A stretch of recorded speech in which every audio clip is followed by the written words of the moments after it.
అలాగే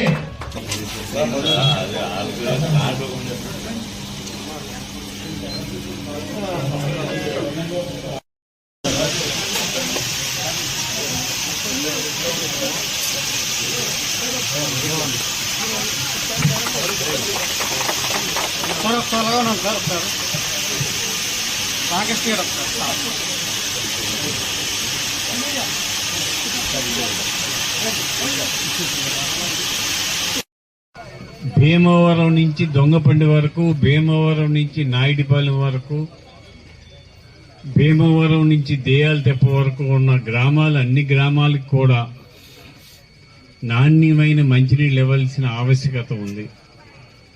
దాని మీద ఆలోచన చేస్తున్నాం.